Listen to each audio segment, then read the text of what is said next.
पुण्यात युवक काँग्रेसचं आंदोलन सुरू आहे। टीईटी पेपर फुटी प्रकरणी युवक काँग्रेस आक्रमक झालेली आहे।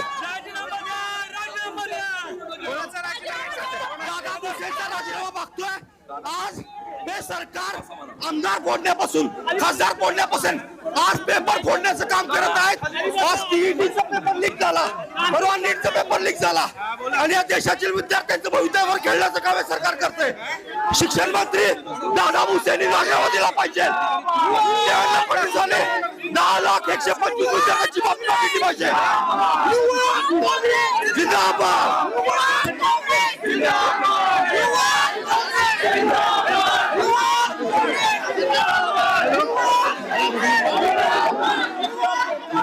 ठीक है, फ्रेम महिना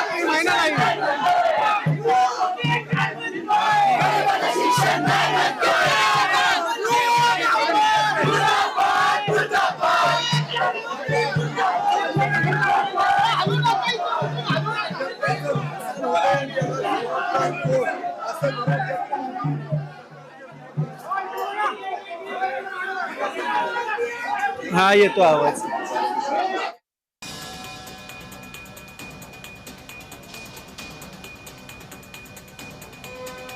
आहे आदित्य, युवक काँग्रेस अतिशय आक्रमक झालेली आहे। दादा भुसेंच्या राजीनाम्याची मागणी होते। काय अधिक मागणी सध्या या युवक काँग्रेसच्या कार्यकर्त्यांनी केलेली आहे? नक्कीच युवक काँग्रेसने आक्रमक आंदोलन केलेलं आहे। नीट पेपर फुटीनंतर राज्यात टीईटी पेपर फुटीचा घोटाळा पुढे आला होता आणि त्यावरनं राज्यात आक्रमक पवित्रा सगळ्या विद्यार्थ्यांनी घेतलेला आहे। आज युवक काँग्रेसच्या वतीने आंदोलन करण्यात आलेलं आहे। पुण्यात पत्रकार परिषद कार्यालयाच्या समोर हे सगळं आंदोलन सुरू आहे। आक्रमक झालेले आहेत। काही विद्यार्थी पत्रकार परिषद कार्यालयामध्ये घुसण्याचा प्रयत्न करत आहेत।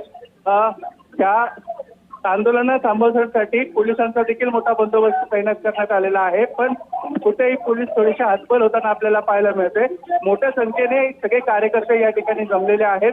त्यांना शांत करण्याचं काम पोलीस करत आहेत। परंतु नरेंद्र मोदी आणि दादा भुसे यांनी राजीनामा द्यावा अशी मागणी सातत्याने या युवक काँग्रेसच्या कार्यकर्त्यांनी लावून धरलेली आहे। सध्या तरी हे आंदोलन आक्रमक पद्धतीने सुरू आहे। दादा भुसेंचा पुतळा जाळण्याचा प्रयत्न केला होता, पण पोलिसांनी तो पुतळा ताब्यात घेऊन तो साईडला ठेवलाय। परंतु आता हे जे आंदोलन आहे ते सध्या तरी आक्रमक चालू आहे। जोरदार घोषणाबाजी नरेंद्र मोदी आणि दादा भुसे विरोधात देण्यात येत आहे। अगदी काहीसं गोंधळाचं वातावरण या प्रतिकात्मक पुतळ्याला जाळण्याच्या प्रयत्नामुळे आदित्य झालं होतं। मात्र आता मागणी मान्य न झाल्यास पुढील काय प्रतिक्रिया असणार आहे या आंदोलनांची आणि काय इशारा देत आहेत हे आंदोलक? आंदोलकांची मागणी एकच आहे की दादा भुसेंनी राजीनामा द्यावा आणि जर राजीनामा नाही दिला तर हे आंदोलन आम्ही असं सुरू ठेवू। आम्ही या कार्यालयात आज नाही तर उद्या पुन्हा शिरून हे आंदोलन करू, परंतु हे राजीनामा घेतलाच गेला पाहिजे अशी प्रामुख्याने मागणी या सगळ्या कार्यकर्त्यांनी केलेली आपल्याला पाहायला मिळत आहे। जी आदित्य, धन्यवाद या सविस्तर माहितीसाठी। तर ठिकठिकाणी टीईटी पेपर फुटीच्या विरोधात आंदोलन केलं जात आहे। पुण्यात युवक काँग्रेस आक्रमक झाल्याचं दिसतंय। युवक कार्यकर्ते या आंदोलनात सहभागी झालेले आहे। अनेक तरुणी यांनी या टीईटी पेपर फुटी विरोधात रोष व्यक्त केलेला आहे। विरोधकांकडून सरकारला पेपर फुटीच्या मुद्द्यावरून घेरण्याचा प्रयत्न सुरू आहे। अधिवेशनातही याच प्रकरणावरून वातावरण तापल्याचं पाहायला मिळतं। नीट आणि टीईटी पेपर फुटीच्या विरोधात विधिमंडळाच्या पायऱ्यांवर आंदोलन झालं आणि त्यानंतर पुण्यात आता युवक काँग्रेस आक्रमक झाल्याचं दिसतंय।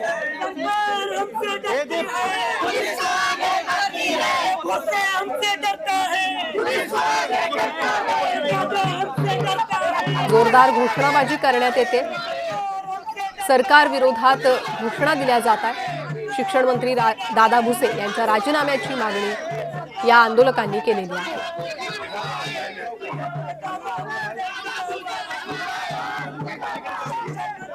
मागणी मान्य न झाल्यास आंदोलन आणखी तीव्र करण्याचा इशारा आहे। पुण्यातील युवक काँग्रेसचं हे आंदोलन आपण पाहतो। टीईटी पेपर फुटीच्या विरोधात हे आंदोलन केलं जात आहे। देशात पेपर फुटीचे प्रकरण वाढलेली आहे। विद्यार्थ्यांचं भवितव्य धोक्यात आहे अशी प्रतिक्रिया देण्यात आली. पत्रकार परिषदेच्या गेटच्या बाहेर मोठ्या संख्येने कार्यकर्त्यांनी इकडे आंदोलन केलेलं आहे. गेल्या अध्यक्ष त्यांच्याबरोबर बोलूया. आमची मागणी आहे, दादा भुसेंनी राजीनामा दिला पाहिजे. आज देवेंद्र फडणवीस यांनी देखील त्यांचा राजीनामा घेतला पाहिजे. कारण का शिक्षण मंत्री असताना 10 लाख विद्यार्थ्यांच्या हिताशी खेळण्याचं काम हे सरकार करते. आंदोलनाची मागणी पूर्ण नाही झाली तर काय करतो? आंदोलनाची मागणी जोपर्यंत पूर्ण होत नाही तोपर्यंत आम्ही रस्त्यावरची लढाई महाराष्ट्राच्या कानाकोपऱ्यात लढू. आज पुण्यात टीईटीच्या ऑफिसवरती आज आलेलो आहे. इथून पुढच्या काळामध्ये संबंध महाराष्ट्रामध्ये आमचे आंदोलन तीव्र होतील. त्यांचा पुतळा जाळण्याचा प्रयत्न केला, जाळला नाही, त्यांना पैशांचा हार घातलेला आहे. कारण का पैसे कमवण्यापासून त्यांना कोणाला वेळ मिळत नाहीये, म्हणून आज दादा भुसेंच्या पुतळ्याला पैशाचा हार घातलेला आहे. आक्रमक आंदोलन केलेलं या सगळ्या संदर्भात काय सांगशील? या मुद्द्यावर टीईटी पेपर लीक वर दादा भुसेंचा राजीनामा झाला पाहिजे. या सरकारची काही अकाउंटेबिलिटी आहे की नाही? लाखो परीक्षार्थींचा जेव्हा एखादा पेपर लीक होतो तेव्हा जबाबदार कोण आहे त्याची जबाबदारी घेतली पाहिजे. नीट नंतर हा टीईटी घोटाळा टोटल 81 पेपर लीक आहेत. किती? 81. याची जबाबदारी कोणाची? केंद्रापासून राज्यापर्यंत हे पेपर लीक सरकार आहे, हे सिंडिकेट आहे. पेपर लीक करायचे, मग परीक्षा घ्यायचं नाहीत, मग भरती करायची नाही, हा सगळा डाव आहे या सरकारचा. यातलेच लोक सामील आहेत. दादा भुसेंचा तात्काळ राजीनामा झाला पाहिजे आणि याची तात्काळ चौकशी झाली पाहिजे. विद्यार्थी मला हे बोलायचं आहे की स्टुडंट कधीपर्यंत हे करणार ना, कधीपर्यंत पेपर लीक होणार? स्टुडंटला इतके मेहनत करतात, पेपर लीक सातत्याने हे सातत्याने होत आहे. नीट असेल, टीईटी असेल, मग विद्यार्थ्यांनी आता आंदोलन कसे पेपर द्यायची कशी? पेपर मला फक्त एवढंच बोलायचं की हे सगळं घोटाळे आहे, हे सगळं मुद्दामून करत आहे सगळं. तर मला फक्त स्टुडंटला नाही मिळायला पाहिजे. माझी इतकीच मागणी आहे की स्टुडंटला नाही मिळायला पाहिजे. बस मला सरकारकडून हीच मागणी आहे की स्टुडंटला नाही मिळायला पाहिजे. तभी तो पेपर लीक है. आज आम्ही दादा भुसेंचा निषेध करतोय. आम्ही युवक काँग्रेसतर्फे त्यांचा राजीनामा मागतोय. या सरकारच्या काळामध्ये वारंवार पेपर लीक होत आहेत. या एजंटच्या सुळसुळाट या सरकारमध्ये झालेला आहे. आमच्यासारख्या तरुणांना रस्त्यावर आणायचं काम या सरकारने केलेलं आहे. तर याची दखल घेऊन फडणवीस सरकारांनी दादा भुसेंचा राजीनामा लवकरात लवकर घ्यावा, नाहीतर युवक काँग्रेसतर्फे याच्यापेक्षा तीव्र आंदोलन करण्यात येईल. जे शिक्षण मंत्री त्यांनी लवकरात लवकर राजीनामा द्यावा. आम्ही जे तुम्ही पेपर फुटी केले त्याचा पस्तावा करावा. गेलं तर हे आंदोलन केलं गेलेलं आहे, परंतु हे सगळे पेपर लीक करण्याचं काम सरकारच करत असल्याचा आरोप या तर दादा भुसे यांनी राजीनामा द्यावा ही मागणी आता जोर धरते. विरोधकांकडून शिक्षण मंत्र्यांच्या राजीनाम्याची वारंवार मागणी होऊ लागलेली आहे. टीईटी पेपर फुटीनंतर विरोधक आक्रमक झाल्याचं पाहायला मिळतंय.